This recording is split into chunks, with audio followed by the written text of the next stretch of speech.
নমস্কার, সবাই কেমন আছো? আশা করি সবাই ভালো আছো। আমি ডোনা, সকলকে স্বাগত জানিয়ে আমার ভিডিওটি চলো স্টার্ট করি। এখন প্রায় এই 9টা বাজে। হাজব্যান্ড অফিসে চলে গেছে আর ছেলে এখনও শুয়ে।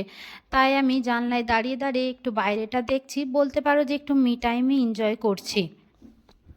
আর এই যে এই খেজুর গাছটা দেখতে পাচ্ছ, গাছটা ভরে কিন্তু খেজুর ধরেছে। অর্ধেকের বেশি খেজুর কিন্তু পেকেও গেছে, বাট জানি না খেজুরগুলো আদৌ কেউ পারবে কি না। মনে তো হয় না কেউ পারবে। খেজুরগুলো হয়তো পেকে পড়েই নষ্ট হয়ে যাবে। জানো তো, আমাদের এই কেন্টের ভেতরে অনেক রকমেরই ফলের গাছ রয়েছে, কিন্তু গাছগুলোর কোনো পার্টিকুলার ওনার না থাকার কারণে কেউ ফলগুলোও পারে না।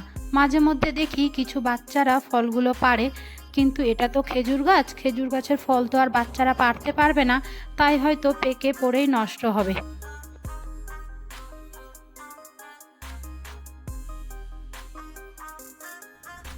প্রায় এখন 12টা বাজে, তাই আমি চলে এসেছি রান্নাঘরে।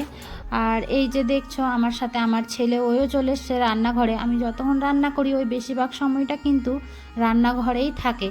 ওকে নিয়ে রান্নার ঘরে কাজ করতে একটু সমস্যা হয় ঠিকই, কিন্তু এই যে আমি ওকে এভাবে শেল্ফের উপর বসিয়ে দিই, দিয়ে কাজ করি। কিছু করার নেই, যেহেতু একা বাড়িতে এভাবেই করতে হবে।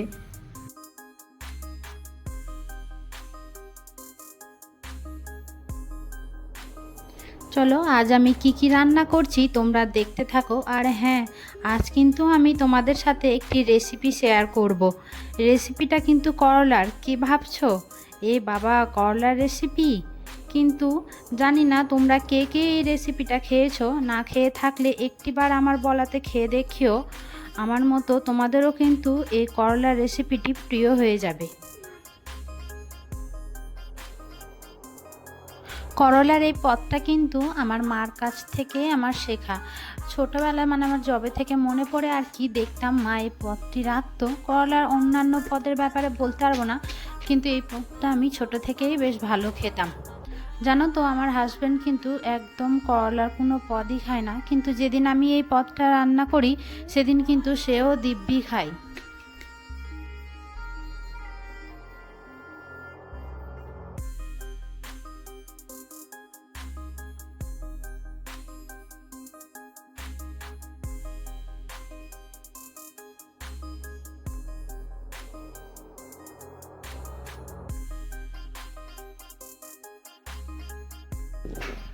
তো চলো এবার রেসিপিটি দেখে নাও আমি কি করে বানাই। প্রথমে আমি একটি বড় সাইজের করলাকে নিয়ে 4 টুকরো করে কেটে নিয়েছি।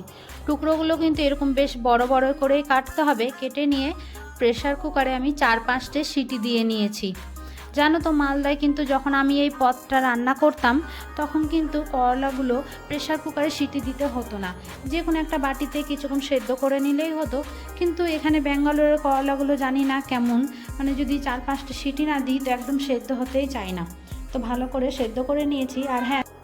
আর হ্যাঁ, সেদ্ধ করার সময় কিন্তু একটু লবণ আর হলুদও দিয়ে নিয়েছিলাম। দেখো, তারপরে সেদ্ধ করার পর যখন করলাগুলো ঠান্ডা হয়ে গেল, তো ভেতর থেকে আমি এইভাবে একটি চামচের সাহায্যে বীজগুলো বের করে নিলাম। একদম ভালো করে ফাঁকা করে বের করে নিতে হবে।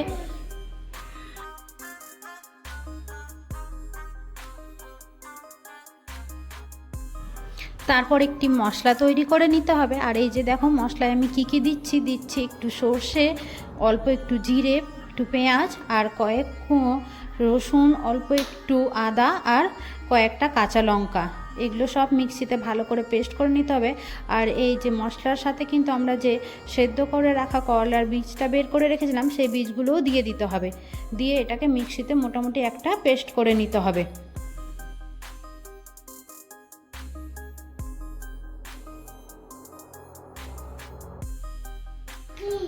তারপর একটা কড়াই গরম করে কড়াইয়ের মধ্যে সামান্য অল্প একটু তেল দিয়ে নেব। তেলটা যখন গরম হয়ে যাবে তো দিয়ে আমরা যে মশলাটা করে রেখেছিলাম সেই মশলাটা দিয়ে নিয়ে সেটাকে ভালো করে একদম কষিয়ে নিতে হবে জল শুকানো পর্যন্ত। আর মশলার মধ্যে একটু স্বাদ অনুসারে লবণ আর একটু হলুদ গুঁড়ো দিয়ে নেব। দিয়ে এটাকে ভালো করে একদম শুকিয়ে নেব জলগুলো, মশলার মধ্যে যা জল আছে।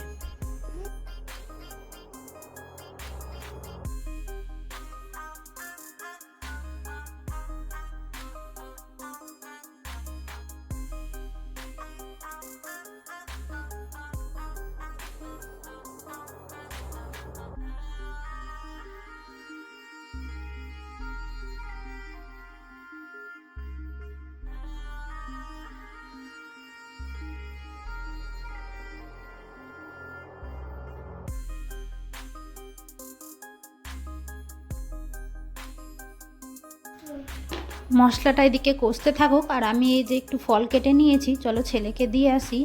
ও কিন্তু ফল খেতে খুব পছন্দ করে। এই যে দেখো, যেমন দেখেছি আমি ফল নিয়ে আসছি, এসে কিন্তু নিজেই চেয়ারে এসে বসে গেল, আর এই যে নিজের হাতেই খাচ্ছে। আর ওকে দেখবে আমি এখন জিজ্ঞেস করব যে কেমন লাগছে, ও কিন্তু খেয়ে বলবে যে খুব ভালো। ও খুব ফল পছন্দ করে।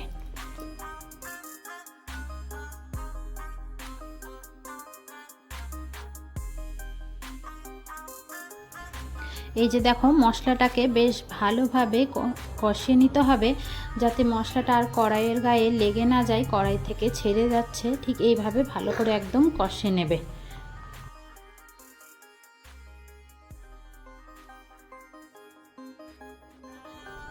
তারপর এই পুরটাকে একটু ঠান্ডা করে নিতে হবে। ঠান্ডা করে নিয়ে করলার মধ্যে ভালো করে পুরটা ফিল করে নিতে হবে। দিয়ে তারপরে কড়াইটা ধুয়ে তার মধ্যে সামান্য একটু তেল দিয়ে, তেলটা যখন গরম হয়ে আসবে, দিয়ে করলাগুলো তার মধ্যে উল্টে পাল্টে লাল করে ভেজে নিতে হবে। এই যে দেখো আমি কিভাবে ফিল করেছি, ঠিক এইভাবে ফিল করে নেবে।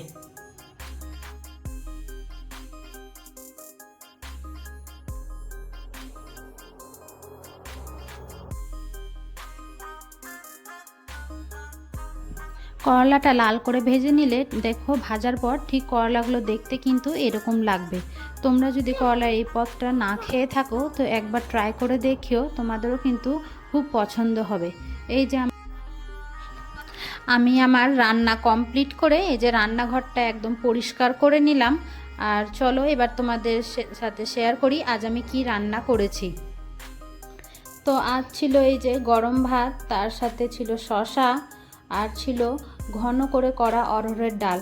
জানো তো, এই অরহরের ডাল রান্না করলে কিন্তু আমার বাবা বলে অরহরের ডালে কিন্তু ঘি মাস্ট, ঘি না দিলে কিন্তু অরহরের ডাল নাকি তেমন ভালো লাগে না, ঘি দিলে নাকি এই ডালের স্বাদটা দ্বিগুণ হয়ে যায়। আর তার সাথে চলো ছিল এই যে আমি যে রেসিপিটা আজ তোমাদের সাথে শেয়ার করলাম, করলা ভাজা, পটল ভাজা, আর এই যে ছিল লাউ ঘন্ট। এটা আমি নিরামিষ করেই করেছিলাম, পেঁয়াজ রসুন ফোড়ন দিয়েছিলাম। আর তার সাথে ছিল একটি গরম গরম অমলেট আর 1 গ্লাস জল।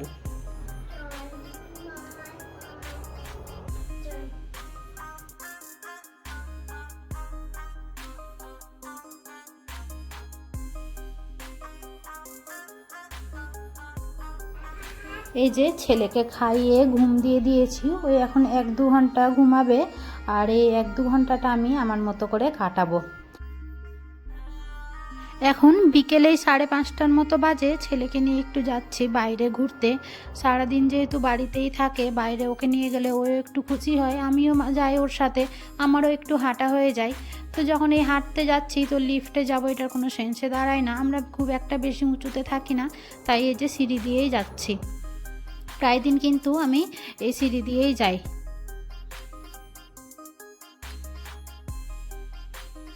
আজ আমাদের সাথে তোমরাও চলো, তোমাদেরও একটু ঘুরিয়ে দেখাই এই আর্মি ক্যাম্পগুলো ভেতর থেকে কেমন হয়। তো এই যে আমরা বিল্ডিংয়ের নিচে চলে এসেছি, আর নিচে এসে দেখছো সামনে বাচ্চারা খেলা করছে, আর এদিক সেদিক একটু জলও জমে রয়েছে, প্রায় দিনই তো বৃষ্টি হয় এখানে, তাই।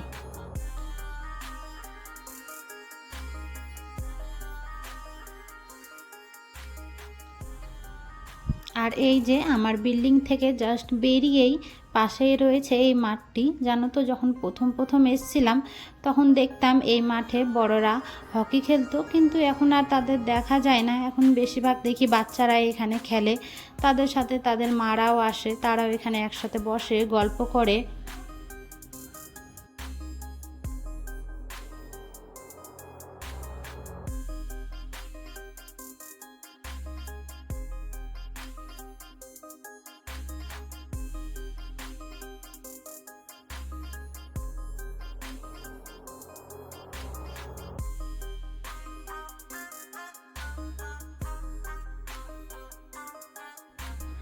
তোমরা এখন যে রাস্তাটি দেখতে পাবে, এই রাস্তাটি কিন্তু আমার নিত্যদিনের রাস্তা।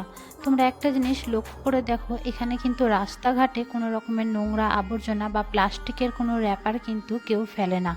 এখানে কেউ প্রাকৃতিক সৌন্দর্যকে কোনোভাবেই নষ্ট করে না, এই ব্যাপারে কিন্তু এখানে সবাই বেশ সচেতন।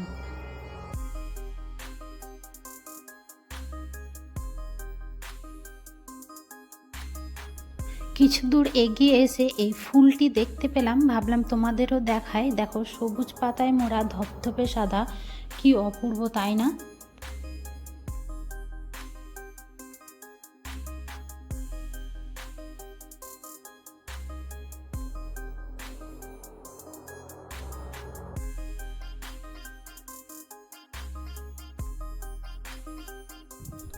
জানো তো আমাদের এই কেন্টের ভিতর কিন্তু একটি ফ্লাইওভারও রয়েছে।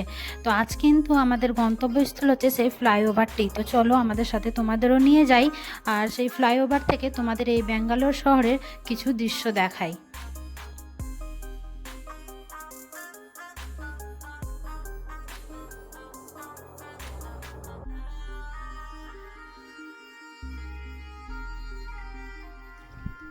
তো চলো আজকের ভিডিওটি এখানেই শেষ করছি। আর আমার ভিডিওটি যদি তোমাদের ভালো লেগে থাকে তো একটি লাইক, কমেন্ট এবং শেয়ার অবশ্যই করিও।